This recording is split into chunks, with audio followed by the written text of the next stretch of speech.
My son's dad and I were high school sweethearts together since 16. But 4 months into my pregnancy he left me for Clara. He married her 3 months after our son was born.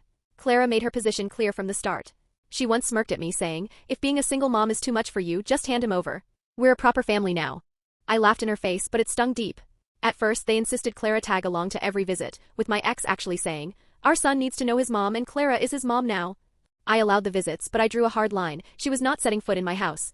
When my son was about 10 months old I started allowing him to leave with his dad, and of course Clara was always there. At drop-offs she'd try to snatch him up first, leaning in all syrupy, "Bye, sweetheart. Mommy loves you." I'd yank my son back and snap, "No, he already has a mom and it's not you." That's when she'd lose it, screaming I was brainwashing him. Things blew up when my son was 2. Daycare called me. Clara had actually tried to walk out with him. The staff blocked her, but the incident was serious enough that they called the cops. My ex's visitation was suspended until Clara completed parenting classes, and the judge was convinced she could respect boundaries. Eventually my ex got supervised visits back. Then he died in a workplace accident. Thank God my son was with me at the time. I truly believe Clara would have tried to keep him otherwise. After his death I also learned my ex had been cheating on her, which didn't surprise me one bit. After the funeral, Clara went straight to court. She filed for shared custody, claiming she was his other parent. That case was tossed immediately. Then she pushed for visitation rights. That dragged on for months, lawyer fees, 2 court dates, and watching her sit there crying about how my son was her whole world. Finally, the judge read the ruling. She hadn't played a significant enough role, and she wasn't family anymore. Petition denied. Clara exploded. She jumped up, shrieking and pointing at me. "This isn't over. I'll appeal. You can't take him from me." Security had to escort her out. Outside she charged at me, her face twisted with rage. "You ruined my life. You stole my precious baby." Something in me finally snapped.